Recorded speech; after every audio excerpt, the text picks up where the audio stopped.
Good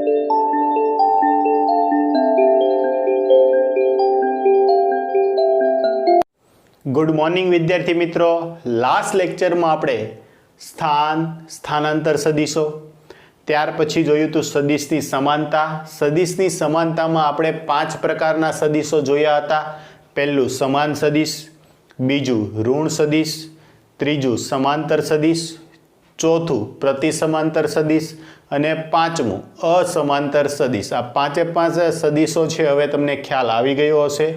પછી આપણે જોયું હતું તો કે સદિશોના સરવાળા બાદબાકી માટેની રીત, તો ત્રિકોણની રીત અને સમાંતર બાજુ ચતુષ્કોણની રીત. ત્યાર પછી આપણે જોયું હતું કે સદિશનો ગુણાકાર, તો કે કોઈ વાસ્તવિક સંખ્યા લેમડા સાથે સદિશનો ગુણાકાર કરવામાં આવે તો એ કઈ રીતે મળે છે. અને પછી આપણે લાસ્ટમાં જોયું હતું કોઈ શૂન્ય સદિશ, કોઈ સદિશને શૂન્ય સદિશ ક્યારે કહેવાય, તો કે સમાન મૂલ્ય અને પરસ્પર વિરુદ્ધ દિશામાંના સદિશનો સરવાળો કરતા આપણને કેવો સદિશ મળતો હોય છે, શૂન્ય સદિશ. તો આ બધી જ ચર્ચાઓ છે આપણે કાલે જોઈ હતી. ચાલો હવે આગળ વધીએ. તો જો આગળ વધીએ કે બે સદિશો વચ્ચેનો ખૂણો શોધવો હોય તો કઈ રીતે શોધવો. ધારો કે આપણને બે સદિશો છે, આ રીતે આપેલા છે. આ સદિશ એ છે અને આ સદિશ બી છે. ઓકે, બે સદિશો છે આપણને આ રીતે આપેલા છે. તો એની વચ્ચેનો ખૂણો થીટા છે. તો શું આ સાચું મૂલ્ય છે? તો કે ના. શું કરવાનું? બે સદિશો વચ્ચેનો ખૂણો શોધવા માટે બંને સદિશોના પૂછને એક જ બિંદુએ ભેગા કરીને ખૂણો શોધવો પડે. એટલે કે એક સામાન્ય બિંદુમાંથી તમારે દોરવા પડે. તો જો આ સદિશ એ છે, સદિશ એને હું સીધો આ રીતે દોરી શકું. પહેલા કેમ હતો? તો કે આ રીતે હતો, પણ એમને મેં આગળ દોરી દીધો અહીંયા. તેવી રીતે સદિશ બી કંઈક આ દિશામાં હતો, પણ એને મેં કન્ટિન્યુ કરી અને આગળ આ દિશામાં દોરી દીધો. તો આ સદિશ એ અને બી ને મેં દોરી દીધા. જો આ ખૂણો થીટા હોય તો યુગ્મ કોણની જોડને લીધે આ ખૂણો પણ કેટલો થવાનો છે? થીટા ક્રોસ ખૂણો આવ્યો. ઓકે, સમજાય છે? તો હવે તમે કહી શકો કે સદિશ એ અને બી વચ્ચેનો ખૂણો કેટલો આવશે? થીટા. ઓકે, કોઈ પણ બે સદિશો વચ્ચેનો ખૂણો શોધવા માટે બંને સદિશોને એક સામાન્ય બિંદુમાંથી દોરવા પડે અને પછી એનો જે પણ ખૂણો આવે છે એ સાચો ખૂણો આવે. તો તમને એમ થશે કે સર અહીંયા થીટા હતું ને અહીંયા થીટા મળ્યો, તો દરેક કેસમાં સમાન જ મળશે. પણ નહીં, એવું જરૂરી નથી. અને એના માટે જોઈએ, ચાલો આપણે એક દાખલો. તો કે આકૃતિમાં દર્શાવ્યા પ્રમાણે 3 સદિશો ABC છે. ઓકે, આ ત્રણેય સદિશો છે દર્શાવેલા. તો A અને B, A અને C, B અને C વચ્ચેનો ખૂણો છે તમારે મેળવવાનો છે. જોજો કોના કોના વચ્ચેનો? પહેલામાં A અને B વચ્ચેનો ખૂણો. તો ચાલો જવાબમાં આપણે જોઈએ તો કે પહેલા આપણે જોવાનું છે A અને C વચ્ચેનો ખૂણો, સોરી A અને B વચ્ચે. ઓકે, તો A અને B વચ્ચેનો ખૂણો મેળવવા માટે આપણે શું કરીએ? તો કે સૌ પ્રથમ આપણે યામાક્સ પદ્ધતિ દોરી દીધી. ચાલો સદિશ એ દોરવો છે. જો સદિશ એનું જેટલું જ મૂલ્ય છે એટલા જ મૂલ્યનો સમાંતર સદિશ છે હું આ રીતે આગળ કરી શકું, જેમાં આમાં કર્યું હતું એમ. તો એનું જેટલું જ મૂલ્ય છે એટલા જ મૂલ્યનો સદિશ છે હું અહીંથી આ રીતે દોરી દઉં. તો આ મને મળી ગયો સદિશે. તેવી રીતે બી સીધો જ આમ આગળ આવશે તો એને આ રીતે અહીંયા દોરી શકીશ. તો એને ક્યાં દોરું? અહીંથી અહીંયા. આ આવી ગયો સદિશ બી. હવે જો સદિશ એ પ્રારંભમાં ક્યાં હતો? આ દિશામાં હતો. એને ખેંચીને આપણે આગળ લીધો કેમ કે એક સામાન્ય બિંદુમાંથી દોરવા છે. તો જો શરૂઆતમાં એ એક્સ અક્ષ સાથે 30નો ખૂણો બનાવતો હતો. તો આ એક પ્રકારનું કેવું થયું? આ સમાંતર રેખાની છેદિકા થઈ. આ જો ખૂણો 30નો હોય તો આ પણ કેટલાનો આવે? 30નો. આ પણ એવી રીતે જ થયું હતું. તો આ ખૂણો 30નો છે તો આ ખૂણો કેટલાનો આવ્યો? 30 ડિગ્રી. ઓકે, તેવી રીતે આ ખૂણો અહીંથી આ બી ને આપણે આ રીતે ખેંચો. આ ખૂણો જો 45 ડિગ્રી હોય તો આ સામે આ રીતે સમાંતર રેખાની છેદિકાનો ખૂણો, આ ખૂણો પણ કેટલાનો આવશે? 45 ડિગ્રીનો. તો તમારી પાસે આ 45 ડિગ્રીનો ખૂણો છે. તમારે એ અને બી વચ્ચેનો ખૂણો જોઈએ છીએ તો જો આ કાટખૂણો બન્યો જો આ ખૂણો 60 હોય તો આ ખૂણો કેટલા ડિગ્રીનો આવશે તો કે 60 ડિગ્રીનો હવે 60 + 45 તો એ અને બી વચ્ચેનો ખૂણો કેટલો થઈ જવાનો છે 105 ડિગ્રી આ તમારો પહેલો આન્સર મળી ગયો ઓકે ફરી એકવાર શું કર્યું તો કે આ સદિશ હતો એટલા જ મૂલ્યનો સદિશ તમે સીધો જ નીચે ખેંચી લીધો કેમ કે આપણે જોયું હતું કે સમાન મૂલ્યના સદિશોને સમાંતર દિશામાં ગમે ત્યાં ખસેડી શકાય તો એને મેં ક્યાં ખસેડી દીધો આગળ તેવી રીતે આમને આમ આગળ ખસેડી દીધો ખૂણા બદલાવા જોઈએ નહીં ખૂણા જે છે એવા જ છે જો આ ખૂણો 30 નો હોય તો આ કાટખૂણો હોવાથી આ કેટલાનો આવશે 60 નો આ રેખીય આ સમાંતર રેખાની છેદિકાના ખૂણા કેટલાનો આવ્યો 45 60 + 45 એ અને બી વચ્ચેનો ખૂણો કેટલો આવી ગયો છે 105 ડિગ્રી ઓકે ચાલો હજુ વધારે એક પ્રેક્ટિસ કરીએ તો હવે જોવાનું છે આપણે એ અને સી વચ્ચેનો ખૂણો એ અને સી વચ્ચે ચાલો ફરી પાછી યામાક્સ પદ્ધતિ દર્શાવી દઉં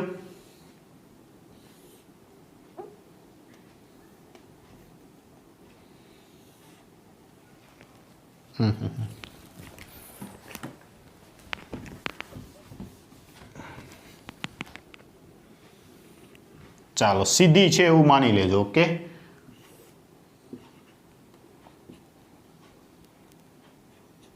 જો કોની કોની વચ્ચેનો જોઈએ છે એ અને સી ફરી પાછો એ જેટલા જ મૂલ્યનો સદિશ અહીંયા તમે દર્શાવી દો તો આ બની ગયું એ ઓકે આ ખૂણો કેટલાનો આવ્યો 30 ડિગ્રીનો આ સી છે સી છે એક્સ અક્ષ સાથે કેટલાનો ખૂણો બનાવ્યો છે -x અક્ષ સાથે 60 ડિગ્રીનો તો અહીંથી આ સદિશ કંઈક આવી રીતે છે પ્રારંભમાં એને તમારે ઉપર દર્શાવવો છે તો એ તમે આ રીતે દર્શાવી શકશો આ કયો સદિશ દોર્યો તમે સી આને તમે ઉપર દર્શાવી દીધો હવે જોજો જો આ ખૂણો 60 નો હોય તો અહીંથી આમ ખેંચતા જે એક્સ અક્ષ સાથેનો ખૂણો આવશે એ પણ કેટલા ડિગ્રીનો આવશે 60 ડિગ્રીનો ઓકે હવે તમારે કઈ રીતે કરવું તો જો આ 60 ડિગ્રી છે તો આ કેટલા ડિગ્રી થશે 30 ડિગ્રી આ સમજ પડી કેમ 60 ડિગ્રી આવ્યો જો હું દર્શાવું છું આ સી હતો તો આ એક્સ અક્ષ તો આપણી એઝ ઇટ ઇઝ જ હતી સી છે અહીંથી આ એક્સ અક્ષ ઋણ એક્સ અક્ષ સાથે 60 ડિગ્રીનો ખૂણો બનાવતો હતો આ સી પ્રારંભમાં અહીંયા હતો ઓકે આ સી પ્રારંભમાં 60 ડિગ્રી બનાવતો હતો તો આ રેખીય જોડનો ખૂણો સમાંતર રેખાની છેદિકા એટલે આ 60 ડિગ્રીનો એટલે આવે છે સમજાણું કઈ રીતે આવે છે જો આ કેટલા ડિગ્રી થયું 30 આ કેટલાનું હોય તો કે 90 ડિગ્રી 30 + 30 + 90 કેટલા થઈ જશે તો કે 150 ડિગ્રી તો થીટા બરાબર ખૂણો કેટલો આવી જશે 150 ડિગ્રી સમજાય છે ચાલો આગળ વધીએ હવે જોઈએ કોના કોના વચ્ચેનો ખૂણો જોઈએ છે બી અને સી વચ્ચેનો ચાલો ટ્રાય કરો જાતે બી અને સી વચ્ચેનો ખૂણો મેળવો અને પછી મારી સાથે આન્સર ચેક કરો હું યામાક્સ પદ્ધતિ દર્શાવી દઉં છું ચાલો જોઈએ તમારે બી અને સી વચ્ચેનો ખૂણો જોઈએ છે તો બી છે અહીંથી આ રીતે તો બી એ ધન એક્સ અક્ષ સાથે બનાવેલો ખૂણો કેટલો હશે બી એ ધન એક્સ અક્ષ સાથે બનાવેલો ખૂણો તો કે 45 ડિગ્રી પ્લસ એક્સ અક્ષ સોરી વાય અક્ષ સાથે કેટલા ડિગ્રીનો ખૂણો બનાવે છે 45 ડિગ્રી આ બી છે તેવી રીતે સી છે એ પ્લસ વાય અક્ષ સાથે કેટલા ડિગ્રીનો ખૂણો બનાવે છે 30 ડિગ્રીનો અને આ કેટલાનો છે તો કે 60 ડિગ્રીનો આપણને બેઠો જ મળે છે આ ડિગ્રી કેટલા ખૂણો મળે છે 60 ડિગ્રીનો આ કોણ છે સી ઓકે સી જો અહીંયા પ્લસ સોરી આ રહ્યો સી છે એ જો -x અક્ષ સાથે 60 ડિગ્રીનો બનાવતો હોય તો પ્લસ એક્સ અક્ષ સાથે પણ કેટલાનો બનાવે 60 ડિગ્રીનો 60 જો આ 45 હોય તો આ ખૂણો કેટલાનો આવશે 45 ડિગ્રીનો 60 + 45 થીટા કેટલો મળી જશે 105 ડિગ્રી. સમજાય છે? આ રીતે ખૂણાઓ મેળવવાના. શું કરવાનું? એને એક સામાન્ય બિંદુ, જો ત્રણેયને એક સામાન્ય બિંદુમાંથી આપણે દોર્યા કે જેથી કરીને ખૂણા દોરવામાં આપણને, ખૂણા મેળવવામાં આપણને શું મળે? સરળતા પડે. તો જો ફરી એકવાર કઈ રીતે તમે મેળવી શકશો બે સદિશો વચ્ચેનો ખૂણો? તો કે બંને સદિશોને એક સામાન્ય બિંદુમાંથી દોરવા, અથવા તો બેવના પૂછને તમારે શું કરી દેવા? ભેગા કરી દેવા. ઓકે, ચાલો આગળ વધીએ. 5 ન્યૂટન મૂલ્ય ધરાવતા બળો આકૃતિમાં દર્શાવ્યા મુજબ લાગે છે તો બંને બળો વચ્ચેનો ખૂણો શોધો. આ બે બળો લાગે છે એની વચ્ચેનો ખૂણો મેળવવો છે. તો કે સીધું જ છે સર, 60 ડિગ્રી આપેલો છે. આમાં શું નવી નવાઈ છે? પણ જે રીતે આપણે અહીંયા ભણ્યા એ રીતે આ માહિતી કેવી કહેવાય? ખોટી કહેવાય. કેમ કે આ સદિશનું પૂછ આ બાજુ છે, આ સદિશનું તીર આ બાજુ છે. તો બેવના પૂછ સામાન્ય બિંદુમાં નથી. એકનું પૂછ અહીંયા છે, એકનું અહીંયા છે. તો જો આ સદિશ છે, એટલા જ મૂલ્યનો સદિશ છે. હું અહીંથી આમ દોરી નાખું. એ જ દિશામાં 5 ન્યૂટન. બીજું કે આ સદિશ જેમ હતો એમ જ રહેવા દીધો આપણે, 5 ન્યૂટન. તો આ સદિશ પ્રારંભમાં અહીંયા હતો ત્યારે એની વચ્ચેનો ખૂણો 60 ડિગ્રી હતો, પણ હવે તમે ખસેડીને ક્યાં લઈ ગયા? આગળ લઈ ગયા. તો હવે આ સાચું થયું, એક સામાન્ય બિંદુમાંથી ત્યાં. તો હવે આ ખૂણો કેટલાનો આવશે? 120 ડિગ્રી. આ છે તમારો answer. Theta equal to 120 degree. Okay, સમજાય છે કઈ રીતે? તો કે આને ખસેડીને હું આગળ લઈ ગયો. આ તો જેસે થે એ જ છે. તો આ તમારો આન્સર કેટલો આવશે? 120 ડિગ્રી. મેં તમને કીધું હતું ને કે દરેક કેસમાં થીટા થીટા નહીં મળે. જો કેટલો મળી ગયો? 120 ડિગ્રી. એવી રીતે અહીંયા પણ દરેક વખતે બદલાતું હતું. એટલે આ ખાસ તમારે ધ્યાનમાં લેવાનું છે. ચાલો, કાલે આપણે સ્થાન અને સ્થાનાંતર વિધેયો છે જોયા હતા, એને આધારિત એક દાખલો જોઈ લઈએ. તો કે એ બિંદુ એ ના યામ 1 1 1 અને બી ના યામ 2 3 4 બિંદુઓને એ થી બી ની દિશાને જોડતો સદિશ મેળવવાનો છે. એ થી, જો આ એના યામ 1 1 1, બી ના યામ 2 3 4 બતાવ્યા, તો એ થી બી ને જોડતી દિશામાંનો. તો જો એ થી બી, આ સદિશ એ છે એને આ રીતે અહીંયા દર્શાવ્યું. એ થી બી ને જોડતો સદિશ એટલે આ થઈ ગયો. તો આ સદિશ કયો આવશે આપણો? એ બી આવશે. કાલે આપણે ત્રિકોણનો નિયમ જોયો હતો. એમાં શું કીધું હતું કે પહેલા સદિશનું શીર્ષ, બીજાનું પૂછ. તો પરિણામી સદિશ છે એ ક્યાંથી ક્યાં લેવાનો? તો કે પહેલાનું પૂછ, બીજાનું શીર્ષ. તો પરિણામી સદિશ આપણને આપેલો છે, એ કયો છે? તો કે બી છે, એ આપેલો જ છે. તો આના માટે આપણે શું કહી શકીએ? તો કે બી બરાબર સદિશ બી બરાબર પરિણામી સદિશ કોણ મળશે? સદિશ બી બરાબર સદિશ એ બી પ્લસ સદિશ એ. તમારે તો એ બી મેળવવો છે તો એ બીને સૂત્રનો કરતા બનાવો. એ બી બરાબર સદિશ બી માઇનસ સદિશ એ. ચાલો, બીના યામ શું છે આપણી પાસે? 2 3 4. એના યામ 1 1 1. ચાલો, 2 માંથી 1 જાય 1, 3 માંથી 1 જાય 2, 4 માંથી 1 જાય 3. તો આ તમને સદિશ એ બી મળી ગયો. સદિશ એ બી કેટલો આવશે? 1 2 3. આ તમને સ્થાનાંતર સદિશ છે મળી ગયો. ઓકે, ચાલો નોટ ડાઉન કરો, પછી આગળ વધીએ. ચાલો આગળ વધીએ. તો હવે આપણે જોવાનું છે એકમ સદિશ. એકમ સદિશ કોને કહેવાશે?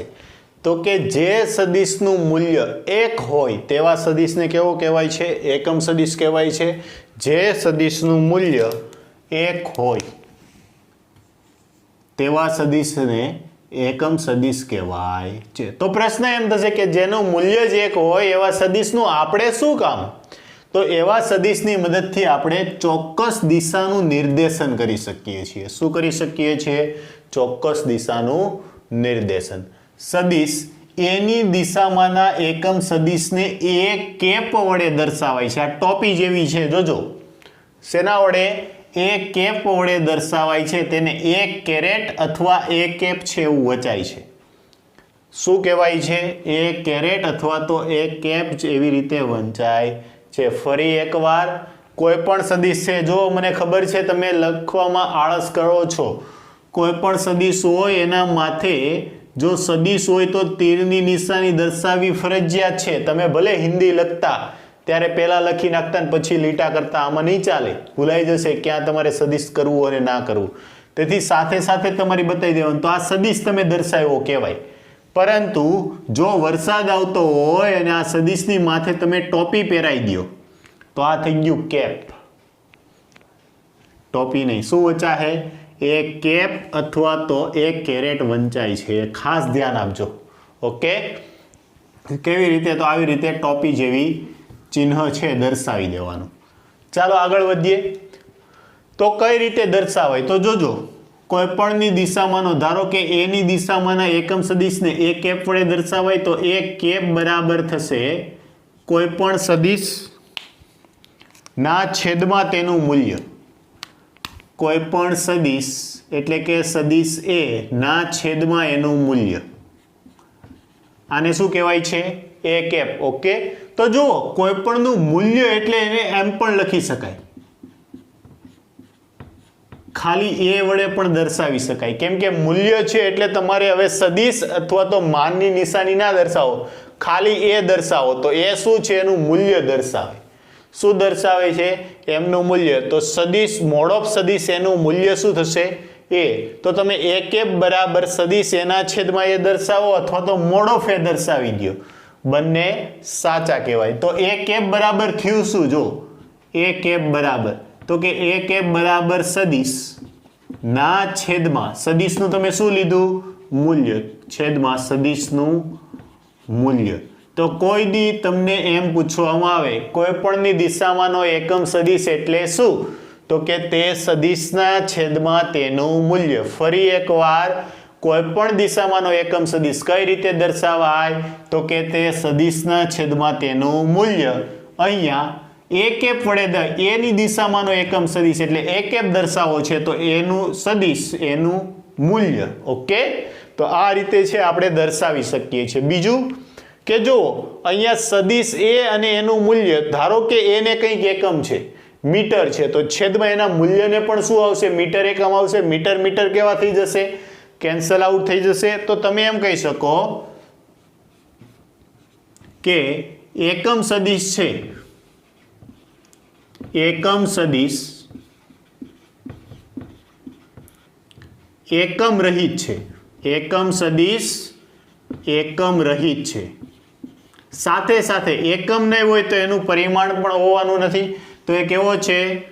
પરિમાણ રહિત છે. આ ખાસ ધ્યાન આપજો. એકમ સદિશનું કોઈ દી એકમ દર્શાવો નહીં, એનું પારિમાણિક સૂત્ર દર્શાવવું નહીં. એકમ સદિશ એકમ રહિત છે, એકમ સદિશ પરિમાણ રહિત છે. બીજું, જો આ સમીકરણ ઉપરથી તમારે કોઈ સદિશ એને દર્શાવવો છે તો કોઈ સદિશ એ કઈ રીતે દર્શાવી શકો? તો કે સદિશ એ બરાબર એ કેપ ઇન્ટુ એ, એટલે એ ઇન્ટુ એ કેપ, એ ઇન્ટુ એ કેપ. અથવા તમે આ રીતે દર્શાવી શકો, સદિશ એ બરાબર, આ સદિશને એ રીતે દર્શાવો, મોડ ઓફ સદિશ એ ઇન્ટુ એ કેપ. આ બેમાંથી કોઈ પણ રીતે આપણે એકમ સદિશ છે એને કોઈ સદિશને દર્શાવી શકીએ. સદિશને દર્શાવવા માટે તે સદિશનું મૂલ્ય ગુણ્યા એ દિશામાંનો એકમ સદિશ. એટલે આ રીત પણ યાદ રાખજો, ક્યારેક આપણને છે કામ આવી જાય. ફરી એકવાર, તે શું કરે છે? તો કે તે માત્ર દિશાનું જ નિર્દેશન કરે છે. શું કરે છે? તે માત્ર દિશાનું જ નિર્દેશન કરે છે. તમને બીજી કોઈ માહિતી આપશે નહીં. કેમ? કેમ કે એકમ રહિત છે, એ પરિમાણ રહિત છે. હવે જો આપણી પાસે કેટલી યામાક્સ પદ્ધતિની અક્ષો કેટલી આપણી પાસે? તો કે સામાન્ય રીતે આપણે ત્રિપરિમાણ જાણીએ તો આ એક્સ અક્ષ, આ વાય અક્ષ અને આ ત્રીજી આવી આ ઝેડ અક્ષ છે. ઓકે, તો એક્સ અક્ષની દિશામાંના એકમ સદિશને આઈ કેપ વડે દર્શાવાય. શેના વડે? આઈ કેપ, એટલે આઈ ઇન્ટુ કેપ. વાય અક્ષની દિશામાંના એકમ સદિશને જે કેપ વડે દર્શાવાય અને ઝેડ અક્ષની દિશામાંના એકમ સદિશને કે કેપ વડે દર્શાવાય. આ છે, ખાસ નોંધ કરજો. શું કરી શકીએ આપણે? નોંધ કરીને લખજો કે એક્સ વાય અને ઝેડની દિશામાંના એકમ સદિશને અનુક્રમે આઈ કેપ, જે કેપ અને કે કેપ વડે દર્શાવાય છે અથવા તો દર્શાવવામાં આવે છે. આ ખાસ નોટ ડાઉન કરજો. હવે ક્યાંય તમને આવી રીતે આપેલું છે 4i કેપ, તો આ કઈ દિશાનું સૂચન કરે છે? તો કે આ એક્સ અક્ષની દિશાનું સૂચન કરે છે. તેવી જ રીતે હોત કે -4i કેપ, તો આ શું સૂચન કરે છે? માઇનસ એક્સ અક્ષની દિશા. એટલે આ ધ્યાન આપજો, આઈ કેપ દર્શાવે કઈ દિશા દર્શાવે છે? તો એક્સ અક્ષની દિશા. પણ જો આગળ માઇનસ છે તો એ માઇનસ એક્સ અક્ષ, આ પ્લસ આવે છે તો પ્લસ એક્સ અક્ષ. એટલે આ રીતે પણ આપણે છે જાણી શકીએ કે કઈ દિશામાં છે. બીજું કે આઈ કેપને આપણે આ રીતે દર્શાવી શકીએ, આઈ કેપ બરાબર આઈના છેદમાં મોડો ફાઈ, પણ એ પોતે જ એકમ સદિશ છે એટલે એને દર્શાવવાની જરૂર નથી. આઈ કેપ બરાબર તમે દર્શાવી શકો આ એક્સ અક્ષ પરનું જે પણ મૂલ્ય છે એના, જે પણ સદિશ છે એના છેદમાં તેનું મૂલ્ય, એટલે એ દિશામાંનો તમને છે એકમ સદિશ મળી જશે. તો આ હતું એકમ સદિશ કે જેનું મૂલ્ય 1 હોય, તે ચોક્કસ દિશાનું નિર્દેશન કરે છે. એની દિશામાંના એકમ સદિશને એ કેપ વડે દર્શાવાય છે. એને એ કેરેટ અથવા તો એ કેપ દ્વારા વચાય છે. સદિશ એ કેપ બરાબર સદિશના છેદમાં તેનું મૂલ્યને તમે સિમ્પલ એ વડે પણ દર્શાવી શકો છો, સદિશના છેદમાં તેનું મૂલ્ય. આ છે ખાસ યાદ રાખજો. કોને કહેવાય? તો કે સદિશના છેદમાં તેનું મૂલ્ય. એ આના ઉપરથી સદિશ એ બરાબર મોડ ઓફ એટલે કે મૂલ્ય, એનું મૂલ્ય ઇન્ટુ એ દિશામાંનો એકમ સદિશ, એ રીતે પણ કોઈ પણ સદિશને છે આપણે દર્શાવી શકીએ છીએ. ઓકે, આ હતું એકમ સદિશ. જો ત્રિપરિમાણમાં હોય તો એક્સ અક્ષની દિશામાંના એકમ સદિશને આઈ કેપ વડે, વાય અક્ષની દિશામાંના એકમ સદિશને જે કેપ વડે અને ઝેડ અક્ષની દિશામાંના એકમ સદિશને કે કેપ વડે દર્શાવવામાં આવે છે. એની આપણે નોંધ કરી. ચાલો હવે આગળ જોઈએ સદિશનું વિભાજન. તો હમણાં જ આપણે કાલના લેક્ચરમાં ભણી ગયા હતા કે કોઈ પણ સદિશને તેના મૂલ્ય જેટલા સદિશ વડે એને સમાંતર તમે કોઈ પણ રીતે ખસેડી શકો છો. આ એ સદિશ છે તો આ એને પકડીને આને સમાંતર તમે અહીંયા મૂકો, અહીંયા મૂકો, અહીંયા મૂકો, એની સાથે કંઈ લેવા દેવા નથી. એને ગમે ત્યાં ખસેડી શકાય. તો ચાલો એનો ઉપયોગ કરીએ. આ સદિશ આખો એ છે, એના બે ટુકડા કરવા છે. આ બેમાં સ્મોલ સદિશ એ ઇન્ટુ સ્મોલ સદિશ બીમાં છે તમારે બે ભાગમાં વિભાજન કરવું છે. તો જો કઈ રીતે કરી શકીએ? તો અહીંયા મારી પાસે સદિશ એ છે, સદિશ એ એના જેટલા જ મૂલ્યનો સમાંતર સદિશ છે હું અહીંયા દર્શાવી દઉં. તો એ જેટલા જ મૂલ્યનો સમાંતર સદિશ છે મેં અહીંયા દર્શાવ્યો. ચાલો આ એ જેટલા જ મૂલ્યનો ને સમાંતર છે એવું ધારી લઈએ આપણે.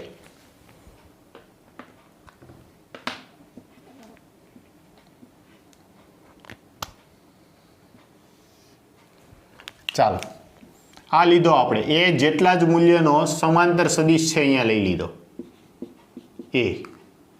ઓકે, હવે આ એનું તમારે કેટલામાં વિભાજન કરવું છે? બેમાં. તો એને તમારે કંઈક વાસ્તવિક સંખ્યા સાથે ગુણવી પડશે. ધારો કે એને હું લેમડા સાથે ગુણું છું. કોના સાથે? લેમડા સાથે. તો કોઈ પણ સદિશના ગુણાકારનો નિયમ જોયો હતો કે જો આને હું લેમડા સાથે ગુણું તો લેમડા છે વાસ્તવિક સંખ્યા છે તો આ એટલા જ મૂલ્યનું વધુ થઈ જશે.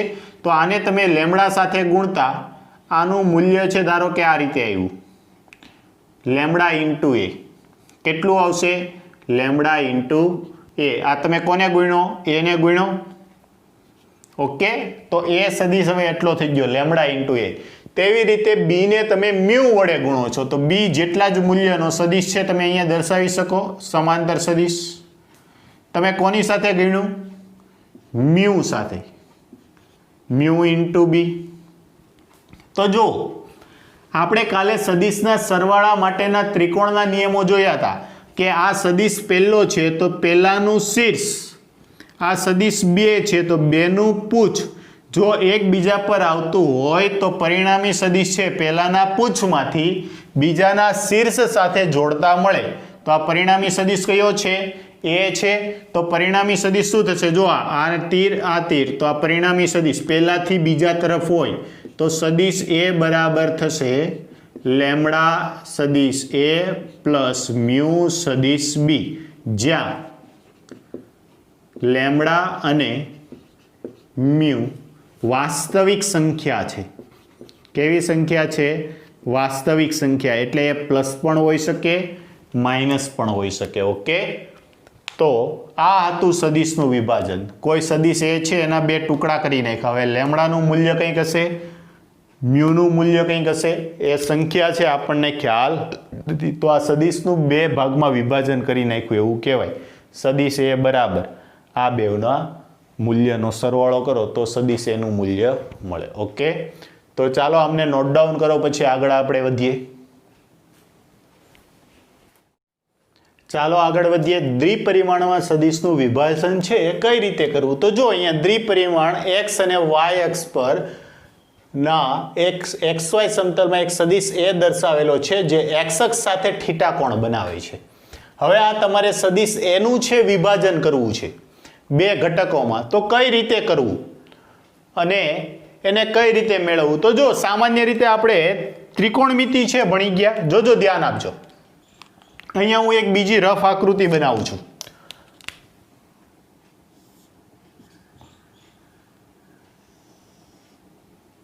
આ સદિશ એ આપણને આપેલો છે ઓકે આ ખૂણો થીટા આપેલો છે જો અહીંથી તમે આ રીતે દો તો અહીંયા તમને એનો એક ભાગ મળશે કયો મળશે તો કે x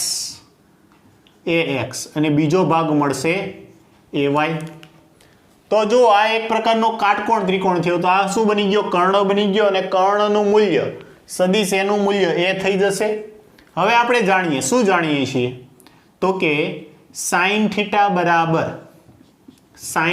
બરાબર શું થશે તો કે સાબાના છેદમાં કર્ણ એટલે કે સામેની બાજુના છેદમાં કર્ણ સામેની બાજુ છે ay કર્ણ છે એ તો ay નું મૂલ્ય કેટલું આવ્યું જો ay બરાબર a sin થીટા તો તમને આ એક ઘટક મળી ગયો તેવી જ રીતે cos થીટા બરાબર શું થશે તો કે પાસેની બાજુ તમારી પાસે કેટલી છે ax કર્ણ કયો છે તો કે ax ને સૂત્રનો કરતા બનાવો ax equal to a cos theta એ સફિક્સમાં છે ax equal to a cos theta તો આ રીતે તમે છે બે બાજુઓના ઘટકો મેળવી શકો એમ કહી શકો કે સદિશ એ છે એ ax અને ay ના બે ઘટકોના સરવાળા બરાબર હોય આ રીતે કહી શકીએ એટલા માટે આ કઈ રીતે મેળવવું એ મેં તમને દર્શાવ્યું હવે જો અહીંયા આપણે જોઈએ તો આ સદિશ છે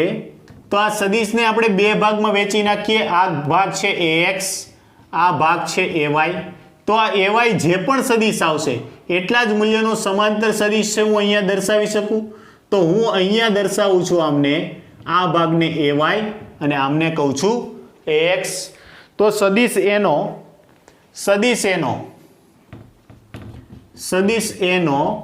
x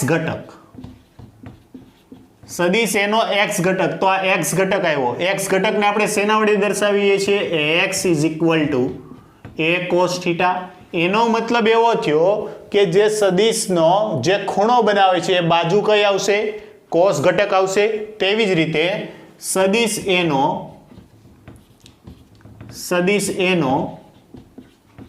y ઘટક તો કે y ઘટક આવશે ay is equal to a sin theta આપણે મેળવવું આ કઈ રીતે આવે છે બંને સાબિતીઓ છે તમારી પાસે તો આપણને બે સમીકરણો મળ્યા જો સમીકરણ 1 ax equal to a cos theta અને ay is equal to a sin theta તો સદિશ એને દર્શાવો કઈ રીતે તો કે સદિશ એને દર્શાવવા માટે સદિશ a બરાબર ax i cap plus ay j cap આ રીતે તમારે દર્શાવવાનો આ સમીકરણ છે ખાસ નોંધજો કઈ રીતે દર્શાવવાનો છે સદિશ a equal to ax i cap, કેમ કે આ સદિશ હવે કઈ દિશામાંનો આવી ગયો? x દિશામાંનો, અને x દિશામાંના એકમ સદિશને આપણે આઈ કેપ વડે, તેવી રીતે આ સદિશ કઈ દિશામાં આવ્યો? તો કે y દિશામાંનો, y દિશામાંના સદિશને j કેપ વડે. તો શું આવ્યું? સદિશ a બરાબર ax i cap plus ay j cap. આ છે તમે સદિશો છે એનું વિભાજન કરી નાખ્યું, એટલે કે એને બે ભાગમાં છે દર્શાવી દીધા. ઓકે, બીજું આપણે જોવું એ x બરાબર આપણને શું મળ્યું છે? તો કે ax બરાબર મળ્યા છે a cos theta i cap plus a sin theta j cap. આ રીતે પણ તમે દર્શાવી શકો છો. ઓકે, તો બેમાંથી કોઈ એક રીત દ્વારા તમે દ્વિપરિમાણમાં સદિશ છે એને દર્શાવી શકો છો. હવે જો આના ઉપરથી ધ્યાન આપજો ખાસ, હું સમીકરણ 1 છે એનો વર્ગ કરું છું, સમીકરણ 2 નો વર્ગ કરું છું અને બંનેનો સરવાળો કરી દઉં છું. શું કરું છું? સમીકરણ 1 નો વર્ગ વત્તા સમીકરણ 2 ના વર્ગનો સરવાળો કરતા શું થશે? જોજો, તો ડાબી બાજુનો વર્ગ એટલે શું થશે? ax square plus ay square. ચાલો જમણી બાજુના વર્ગનો સરવાળો, તો આનો વર્ગ શું થઈ જશે? a square cos square theta plus a square sin square theta. શું સામાન્ય નીકળશે આમાંથી? a સ્ક્વેર સામાન્ય કાઢો તો બ્રેકેટમાં શું વધ્યું? cos square theta plus sin square theta, અને આપણે જાણીએ છીએ cos square theta plus sin square theta is equal to 1. તો જો આપણને શું મળી ગયું? ax square plus ay square is equal to s square. Therefore જો તમારે કોઈ સદિશનું મૂલ્ય જોતું હોય તો a બરાબર શું થઈ જશે? Under route ax square plus ay square. Okay, તો આ રીતે કોઈ સદિશ છે એનું મૂલ્ય છે તમે મેળવી શકો છો. કઈ રીતે મળશે? તો કે અંડર રૂટ x ઘટકના વર્ગનો સરવાળો વત્તા y ઘટકના વર્ગના સરવાળાનું વર્ગમૂળ, એટલે કે બંને ઘટકોના વર્ગના સરવાળાનું વર્ગમૂળ એ સદિશનું મૂલ્ય આપશે. ફરી એકવાર, દ્વિપરિમાણમાં કોઈ પણ સદિશનું મૂલ્ય શું મળશે? તો કે બંને ઘટકો x ઘટક અને y ઘટકના વર્ગોના સરવાળાનું વર્ગમૂળ એ તમને શું આપશે? એ સદિશનું મૂલ્ય. હવે આપણે આ ખૂણો મેળવવો હોય તો બે સદિશો વચ્ચેનો ખૂણો છે કઈ રીતે મળે?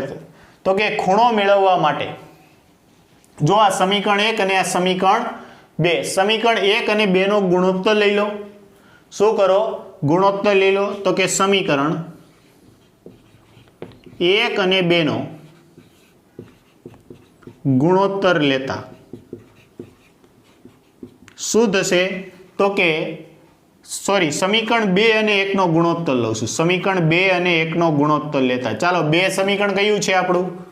તો કે ay is equal to a cos theta ના છેદમાં ax, જમણી બાજુ શું આવશે?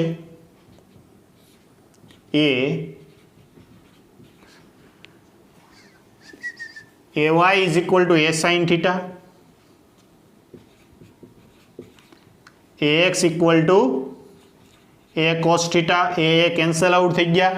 sin ના છેદમાં cos, tan theta is equal to ay upon ax.